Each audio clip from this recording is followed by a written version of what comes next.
This week I was on my way home and my son Micah asked me, "Mom, the library's open and I have books waiting for me. Can you stop by and pick them up?" And I wanted to. I told him I would. But in the end, I couldn't. And do you know why? I had forgotten my mask. I had left my mask at work and I hadn't brought it home with me and I didn't have one in my car.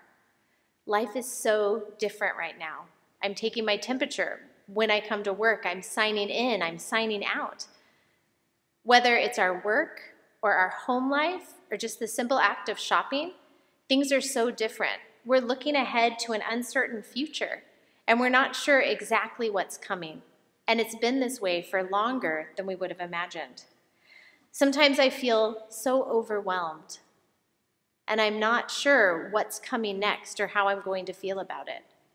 And there's a verse that I love that comes to me in those times. And it's from the book of Isaiah, chapter 43. It says, "Do not fear, for I have redeemed you. I have called you by name. You are mine. When you pass through the waters, I will be with you. When you go through the rivers, they will not overwhelm you. When you walk through the fire, you will not be scorched. The flames will not set you ablaze." We have a God who walks alongside us during these difficult times, a God who calls us by name and says we are his. And as a congregation, we are walking through some difficult times. I miss worshiping together on Sundays. I miss the in-person small groups. I miss being together. I am so grateful for technology and the ways we've been able to be together.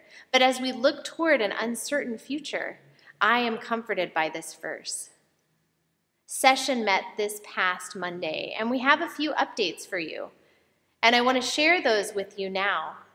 But I want to remind us as we move towards this future together that God is with us, that he has called us by name, and we are his.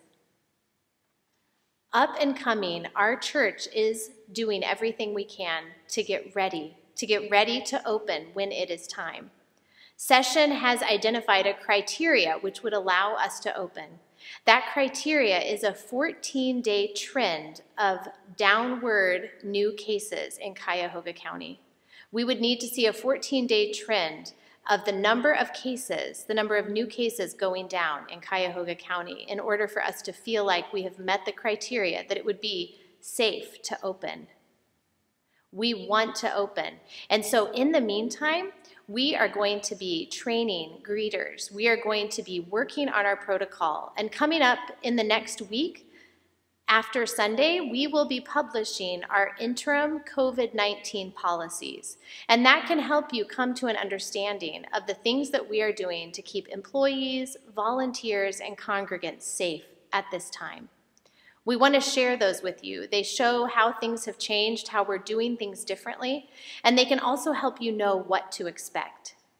In helping you know what to expect, we'll do some videos that help you know what to expect when you come in to the sanctuary. For example, you can see these ropes here, and we have made it so that we will be sitting every other pew when we come into worship. It looks different here, but it's a difference that will keep us safe.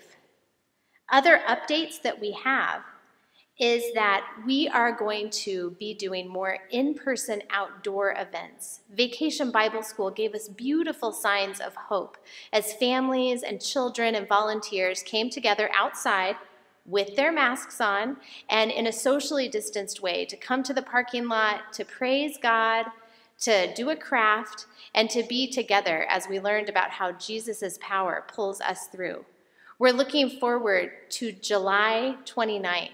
That evening, Congregational Life is going to be having an outdoor, socially distanced Vespers, a service where we'll be able to be together, where we will be able to come before God, and we'll also have some things for families, like some crafts.